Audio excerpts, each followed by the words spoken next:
Good afternoon, everybody. Thank you so much for being here today. I'm Bonnie Bowman. I'm a public information officer with the Minnesota Bureau of Criminal Apprehension. We continue to assist in investigating this case. Today you will hear from Winona County Attorney Karen Sonneman. She will offer some prepared remarks, and then we will have time for questions at the end. But as always, I do need to offer the caveat that this is an ongoing and active investigation. The prosecution is also just beginning, so there are some things we will not be able to discuss today, and we do ask that you respect and understand that as we get into the question portion of today's news conference. In the meantime, I'd like to invite up the county attorney.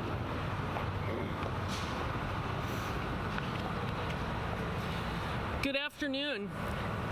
I'm Winona County Attorney Karen Sonneman, and I'm here today to announce my office filed charges against Adam Fravel for the murder of Madeline Kingsbury.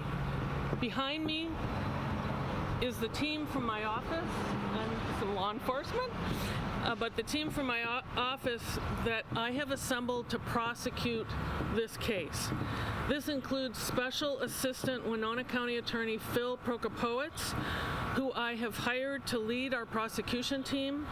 Mr. Prokopowicz is retired from the Dakota County Attorney's Office, where he served many, many years as the Chief Deputy in the Criminal Division. My team and I are committed to seeking justice for Maddie and her family. We have charged Mr. Fravel with second-degree intentional murder and second-degree unintentional murder.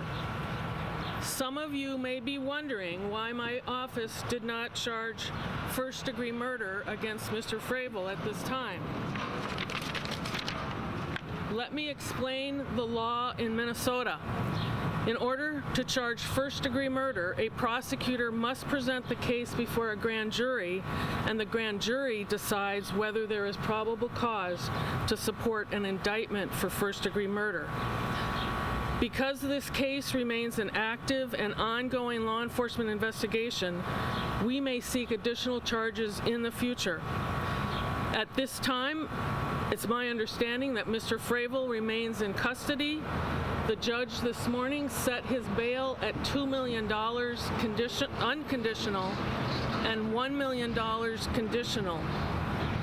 His next court appearance is scheduled for July 20th, 2023 at 1:45 p.m.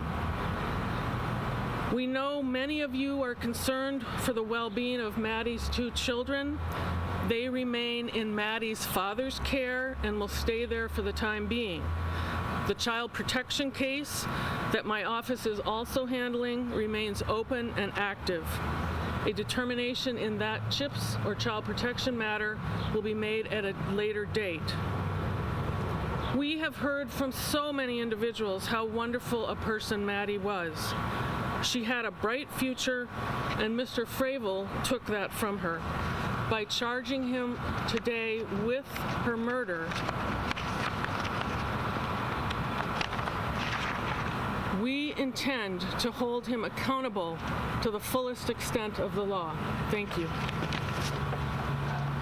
That ends the prepared statements. We're ready to take some questions again with that caveat that there are some things we just won't be able to share. So if you have a question, feel free to shout it out. And Ms. Sonneman, how do you think Maddie was killed? At this time, I can only say that the investigation is ongoing and active, so I'm not going to make any comment about that at this time. If Mr. Fravel does bail out, will he be able to see his children? Can you explain kind of how these two cases will work together? Yes, a good question. There's also a family court custody case going on as well, which is, so there's really 3 proceedings. But in the child protection case, there were certain conditions in that case also where Mr. Fravel could have supervised and secure visitation with his children, meaning in a secure site, under observation, basically. If he bails out, the court allowed him to continue to have that supervision under those conditions that were in the child protection case. So that. You plan on asking that to be revoked, though? There is a later hearing in the child protection case, and I can't comment at this time on that, but all options are open. Can you explain why there are 2 separate second-degree What is the difference and what are the There are two charges because one is called intentional murder and the other is unintentional murder. And at this time, as I explained, we can't charge first-degree murder, but we can charge those two, and based on the evidence that we felt we could prove with certainty from our perspective, beyond a reasonable doubt, those are the most serious charges we can charge now. The difference between those is that the individual's conduct would be intentional to cause the death of a person. The other is that their actions unintentionally cause the death of the person. Can you go into detail about the more depth about the difference between intentional and unintentional? Well, I would refer you to the Minnesota statutes, but it's basically just that a person had the intent to cause the death of another individual and took such actions that were intentional, and the result was that person was killed. Unintentional is just as it really states, that actions were taken and that person didn't really mean to have that, whatever the actions they did, they didn't really want it to result in a death, but it did.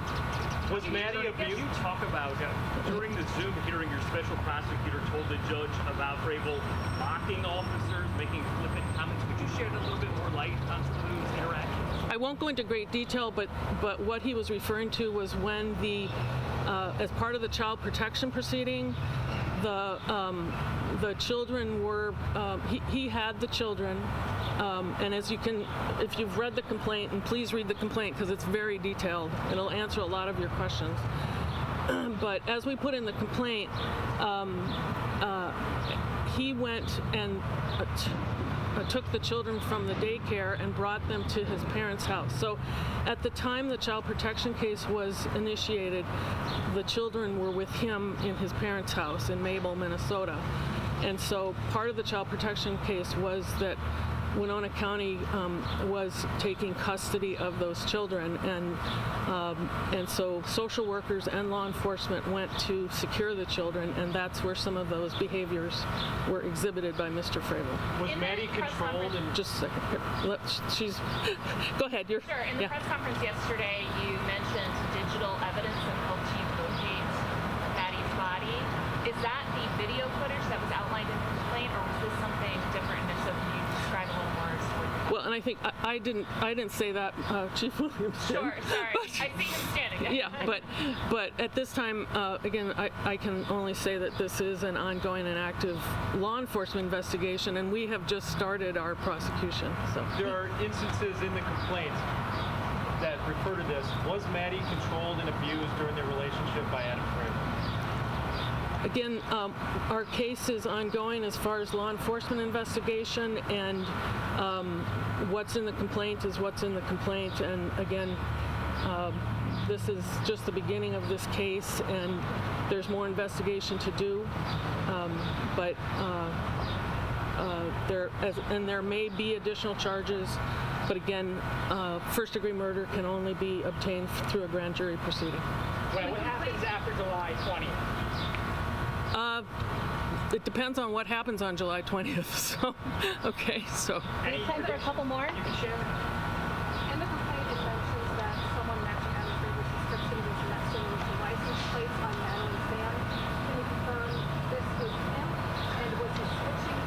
What was he doing with the license plate? As the complaint indicates, we stated it was an individual that was observed changing license plates, and those are the type of issues that we would want to identify if this case goes to trial.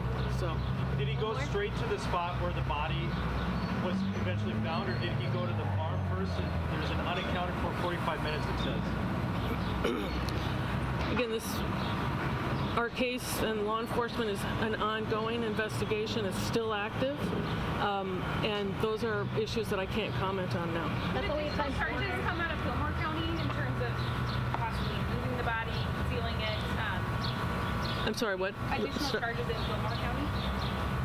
Again, this is an ongoing investigation. I'm sorry I keep having to say that, but I don't want to compromise the integrity of either the law enforcement investigation or our prosecution case.